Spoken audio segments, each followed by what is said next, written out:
वो वचन जो आज हमें प्रभु देने जा रहे हैं। ये मेरे भाई, ये मेरी बहन, फिर हाथ मिलाओ अपने पड़ोसी से। पता है आने वाले दिनों में प्रभु याद दिलाएगा, देख कितनी बार तूने चिताया था वचन के लिए। मेरे भाई, मेरी बहन, जो वचन आज मिल रहा है, कान के द्वारा सुनना, अंदर जाने देना, अंदर रुकने पाए, बाहर न जाने पाए। फिर ये वचन अंतिम दिनों में तुझे चलाएगा और तेरी हार नहीं होगी, तू अंत में भी जीत जाएगा। आमीन। यूहन्ना मांगेंगे नया नियम, यूहन्ना निकालेंगे 6 का हम पढ़ेंगे 25 से।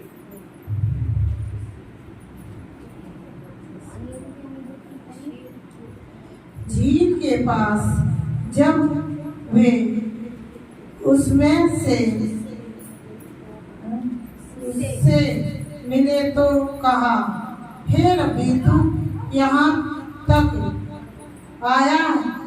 यीशु ने उन्हें उत्तर दिया, मैं तुझसे सच सच कहता हूँ, तुम मुझे इसलिए नहीं ढूंढते हो कि तुमने आश्चर्य कर्म देखे, परंतु इसलिए कि तुम रोटियां खाकर तृप्त हुए।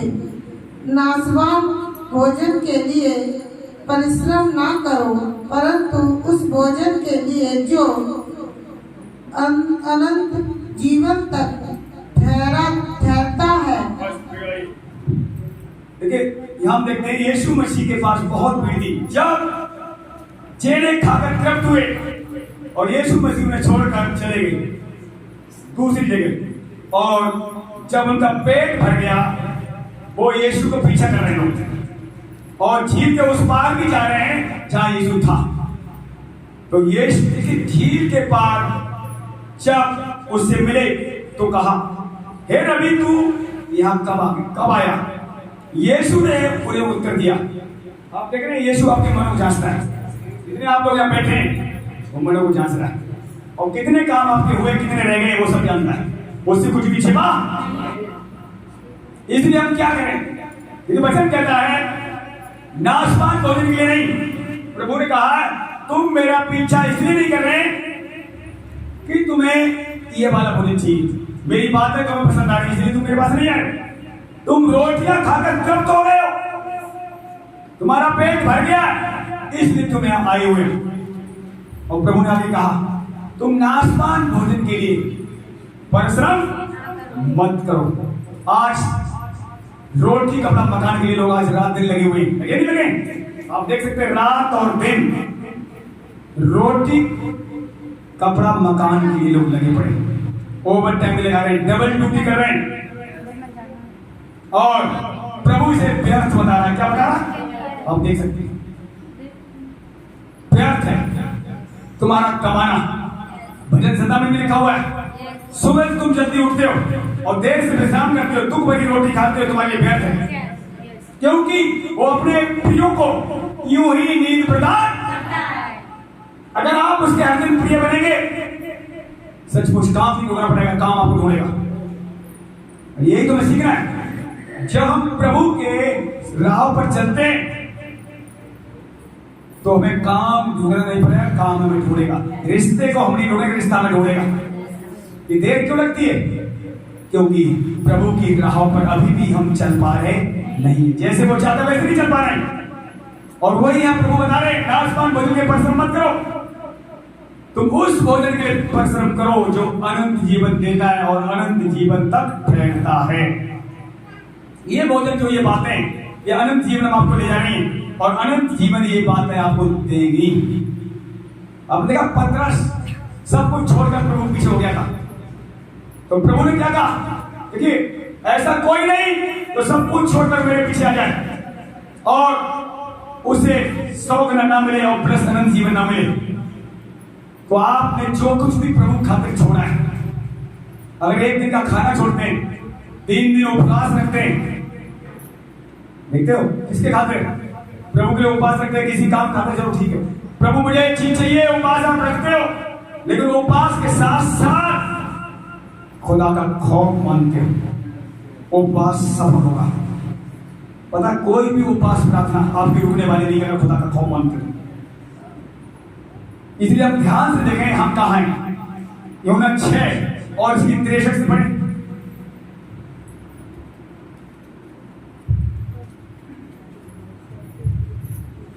आत्मा तो जीवनदायक है, शरीर से कुछ लाभ नहीं। जो बातें मैंने तुमसे कही हैं वे आत्मा है और जीवन भी है, पर तुममें से कुछ ऐसे हैं जो विश्वास नहीं करते। क्योंकि यीशु पहले ही से जानता था कि जो विश्वास नहीं करते वे कौन हैं और कौन मुझे पकड़वाएगा। और उसने कहा, इसीलिए मैंने तुमसे कहा था कि जब तक किसी को पिता की ओर से यह वरदान न दिया जाए तब तक वह मेरे पास नहीं आ सकता।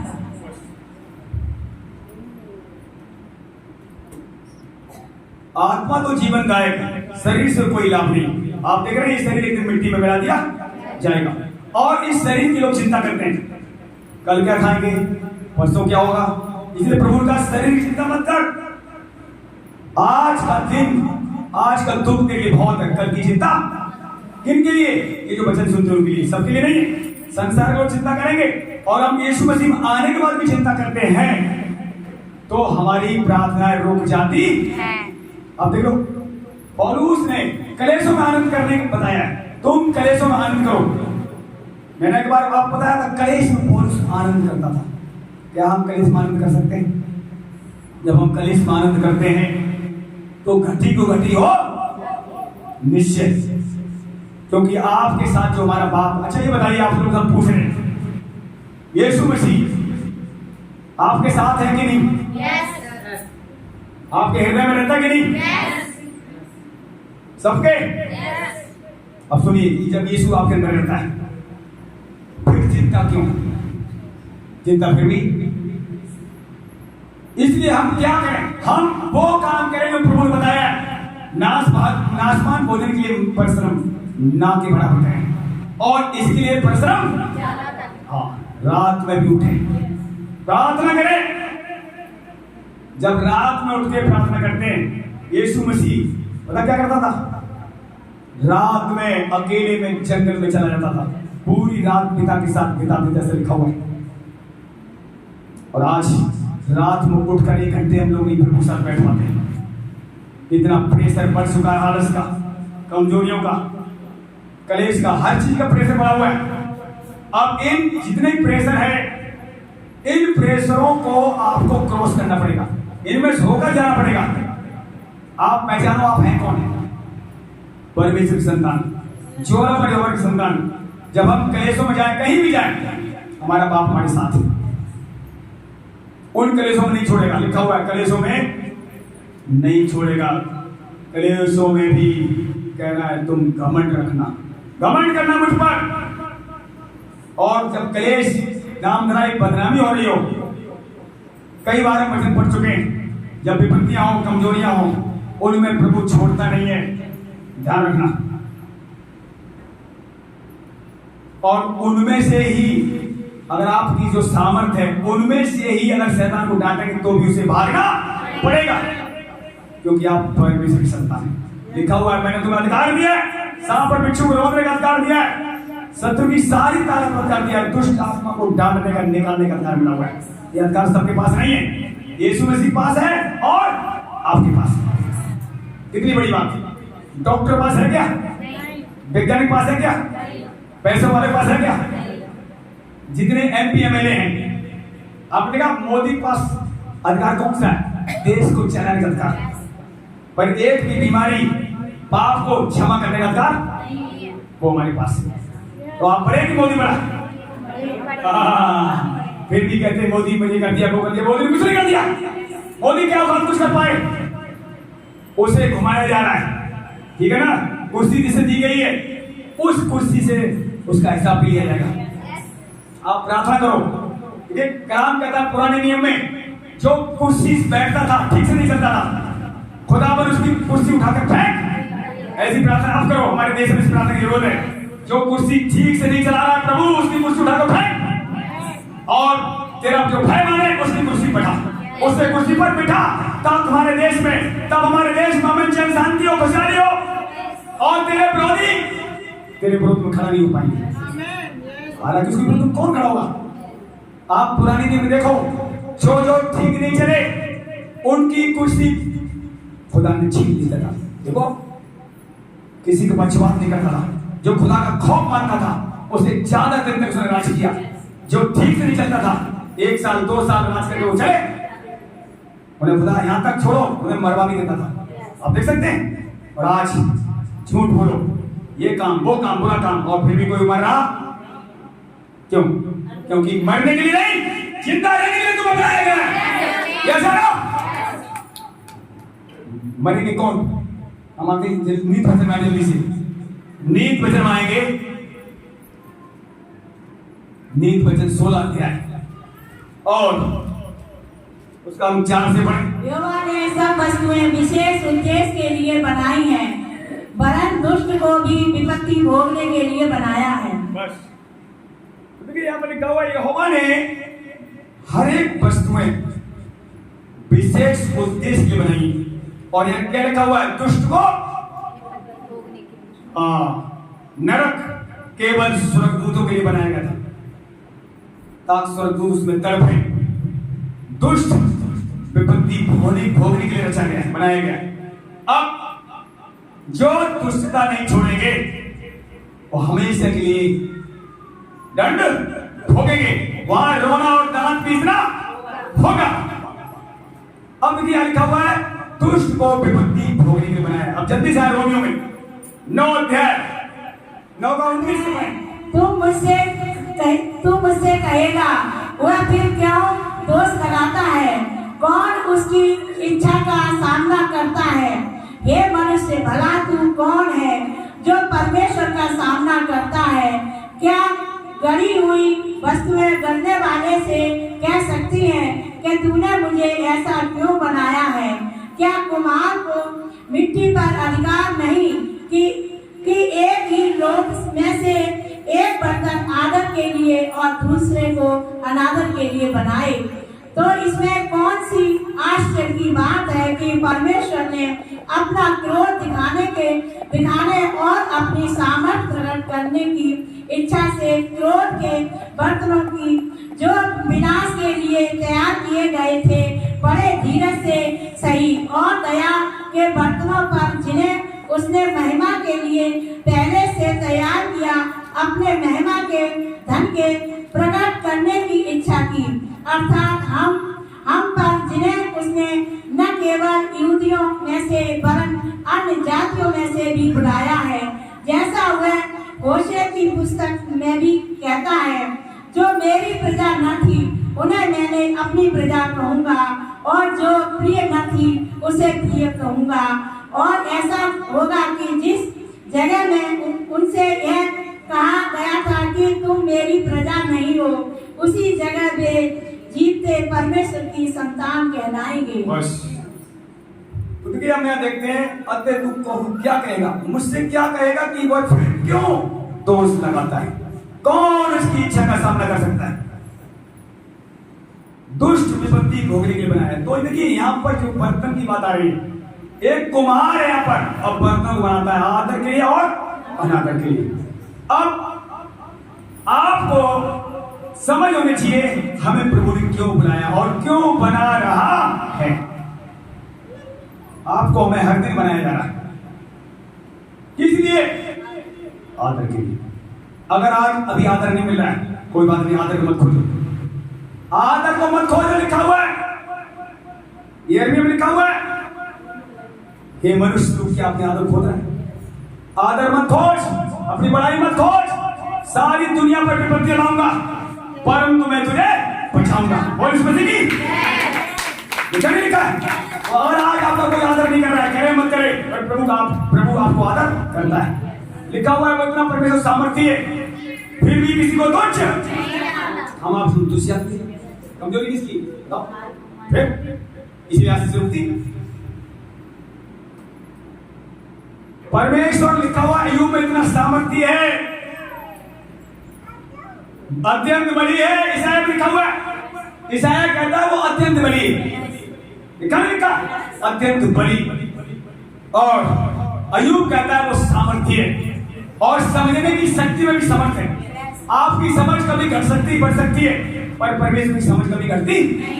उसके बाद भी किसी को मान लो अविश्वासी हमारे गली मोहल्ले बगल में रह रहे हैं, जिनको हम तुझ जानते हैं, कभी कहते हैं सुनते ही नहीं तो ऐसे ही ऐसे बोलते थे, लेकिन प्रभु उनको तुझ जानता। ये खूबियां उसके अंदर, और ये खूबियां वो हमारे अंदर लाना चाहता है। क्या आने दोगे? आज से दूसरों को तुच्छ गिरी से मत देखो।